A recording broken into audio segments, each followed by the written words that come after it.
So following on from the previous two videos, we got to this stage here where the length of the ladder is given by this. Okay, so now we need to differentiate this now. Find out when the gradient will be 0. So rewrite the square root as to the power of a half, and then we can differentiate it. So dl by dx will be this here, will be this ugly thing here. When you come to differentiate this, imagine this thing here as a bubble here. So in effect, what you have is this bubble here to the power of a half. So you've got to use the chain rule here. So when you differentiate this, the half goes down here. That will give you this half here, and then leave the bubble intact. That's the whole bubble here intact. Okay, that's the whole bubble here intact, and then minus this by 1. That will give you minus a half. And now you've got to use the chain rule. So you've got to times it with the and then you've got to differentiate this whole thing here now. So when you times it with and now differentiate the whole bubble there, it will give you this. So hang on, let's start again. When you come to differentiate this, imagine this as being a bubble here. So the half goes down, and then this power here gets minus by 1, and then you've got to times it now times, and then differentiate this whole thing here. So differentiate this will give you 2x, okay, and then you've got to imagine this as a bubble here. This 2 here goes down, okay, leave the bubble intact, and the power gets minus by 1, okay, and then you got to do this now. So it's you using the chain rule within the chain, or it's a chain within a whatever. So you've got to differentiate this here. So remember, when you differentiate this, I asked you in the past to memorize this. This then becomes minus 1 over x squared. Okay, so when you come to differentiate this, it will be minus 21. Okay, and then this here gets power it to 2, square it. Okay. Well, anyway, when you differentiate this whole thing here, it will give you this ugly thing here. Okay, so what you've got so far is this thing multiplying with this bubble here. Okay, so dl by dx is given by this, but what you should visualize is at the moment you've got this bubble multiplying with this bubble here.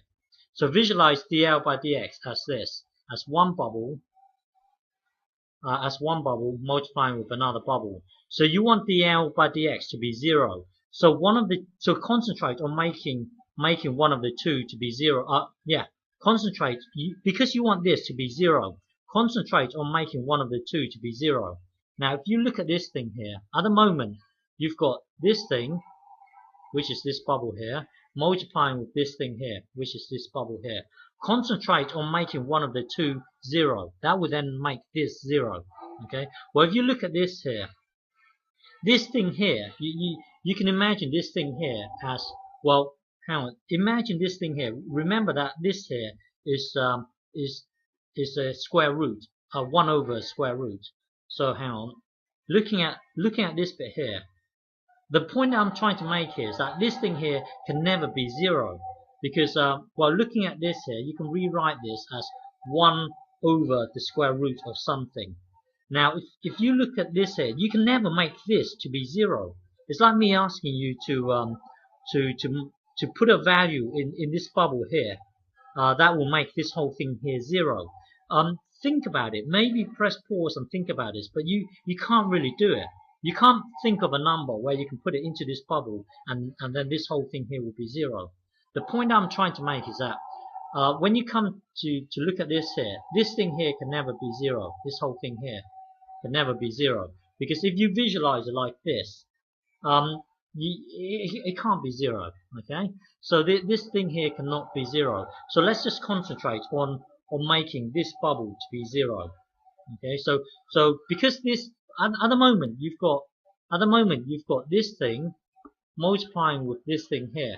You're trying to make one of the two to be 0, and this thing here cannot be 0. So let's just concentrate on making this to be 0. So let's forget about this. It's complicated, but let's just forget about this bit, and let's just concentrate on making this 0.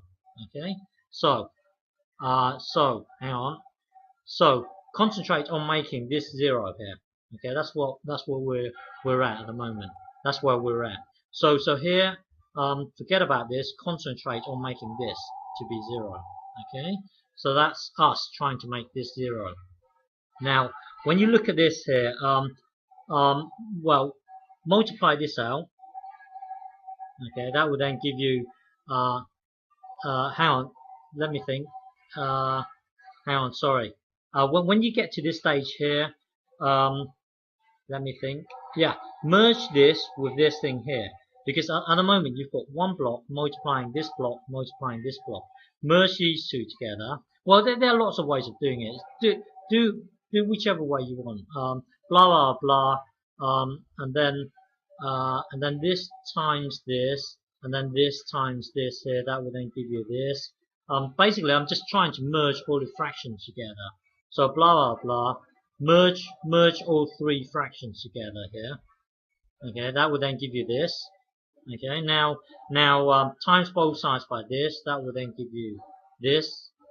Okay, and then multiply this out. That will then give you this, and then this will cancel out with this, giving you this. Okay, so blah blah blah blah blah. X equals the cube root of 63 plus 7. Okay, which is approximately this. Okay, so from earlier, L, the length of the ladder was given by this. So now that we know X, we can put it into here to find the length of the ladder. So this is our shortest. This is the length of our shortest ladder, and this is where X must be in order to have the shortest ladder. So what that means is, when looking at this here, what this means here is that going back to our original diagram, the length from here to here should be 10.98. Okay, should be 10.98 here, and then our ladder here. This is our shortest ladder. Our shortest ladder here will have a length of 13.75. Okay, this is this is how you would create the shortest ladder. Anything, if it's too close, you can have a really long ladder. Okay.